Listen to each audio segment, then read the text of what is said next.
Friends, welcome to Y2K சமையல்.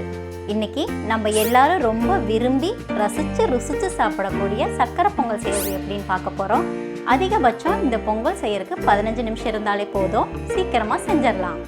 மெயினாக இந்த பொங்கலில் பாசிப்பருப்பு சேர்க்காம கோயில் பிரசாதம் டேஸ்ட்டில் செய்யறது எப்படின்னு பார்க்க போகிறோம். வாங்க வீடியோக்குள்ளே போகலாம். தேவையான பொருட்கள் டிஸ்கிரிப்ஷனில் கொடுத்துருக்கேன், பார்த்துக்கங்க.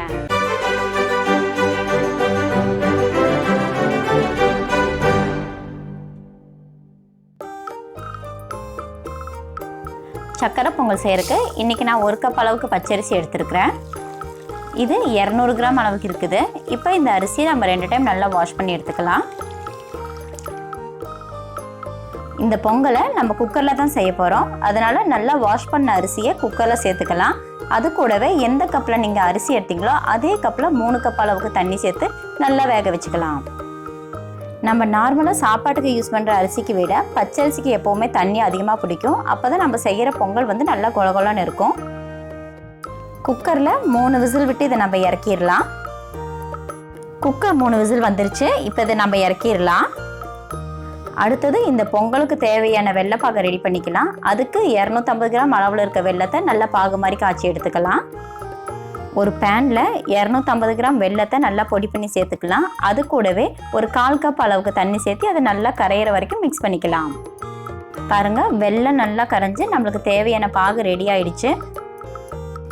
பாகு நல்லா கொதிச்சு பெரிய பெரிய பபிள்ஸ் வர ஆரம்பிச்சிருச்சு. இந்த ஸ்டேஜில் அடுப்பு ஆஃப் பண்ணிவிட்டு இந்த பாகை நம்ம ஃபில்டர் பண்ணி எடுத்துக்கலாம். வெள்ளத்தில் எப்போவுமே டஸ்ட் அதிகமாக இருக்கும், அதனால தான் இதை நம்ம இப்போ ஃபில்டர் பண்ணி எடுக்கிறோம்.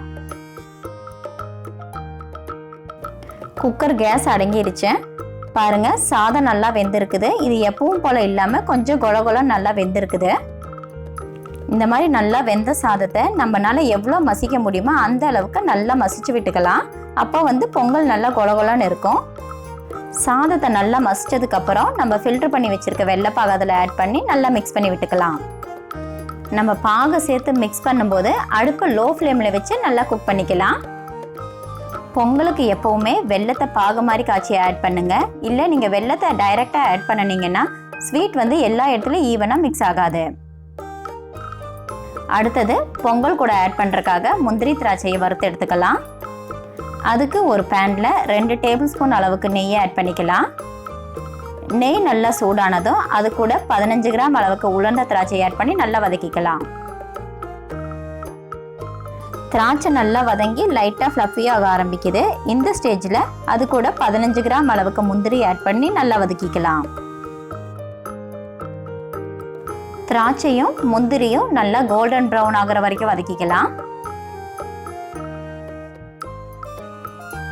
திராட்சையும் முந்திரியும் நல்லா வதங்கிடுச்சு. இப்போ அடுப்பை ஆஃப் பண்ணிவிட்டு நம்ம வச்சிருக்க பொங்கலில் இதை டைரெக்டாக ஆட் பண்ணிடலாம்.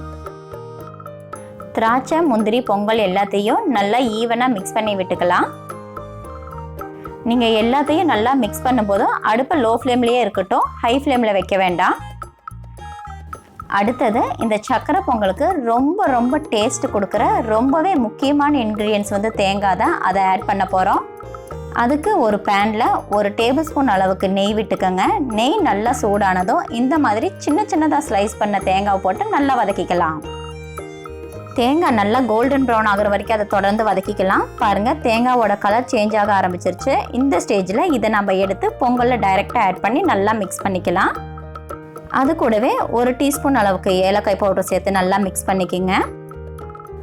கோவில் பிரசாதத்தோட டேஸ்ட்டுக்கு ரொம்ப முக்கியமான காரணமே இந்த வறுத்த தேங்காய் தான். இதை நீங்கள் கண்டிப்பாக ஆட் பண்ணி செஞ்சு பாருங்கள்.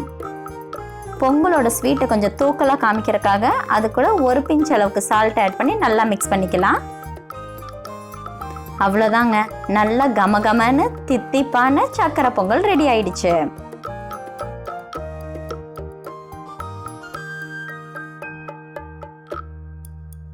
நம்மளுக்கு தேவையான பதத்தில் நல்லா கொலன்னு கோயில் பிரசாதம் டேஸ்ட்டில் பொங்கல் ரெடி ஆயிடுச்சு. இந்த ஸ்டேஜில் இதை நம்ம அடுப்புலேருந்து இறக்கிடலாம்.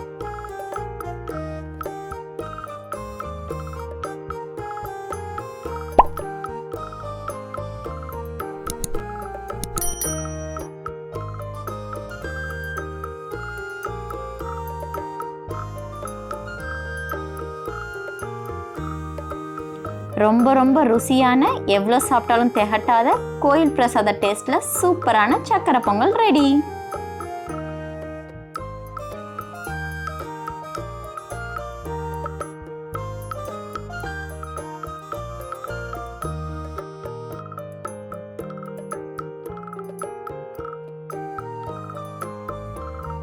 என்ன ஃப்ரெண்ட்ஸ், வீடியோ பார்த்தீங்களா? இந்த ரெசிபி உங்களுக்கு பிடிச்சிருக்கும்னு நினைக்கிறேன். இந்த தித்திப்பான பொங்கலை இந்த பொங்கல் பண்டிகைக்கு நீங்களும் ட்ரை பண்ணி பாருங்கள். இந்த ரெசிபி உங்களுக்கு பிடிச்சிருந்துச்சுன்னா லைக் பண்ணுங்கள், ஷேர் பண்ணுங்கள், கமெண்ட் பண்ணுங்கள், மறக்காமல் சப்ஸ்கிரைப் பண்ணுங்கள். மறுபடியும் இன்னொரு ரெசிபியில் பார்க்கலாம். அது வரைக்கும் பாய்.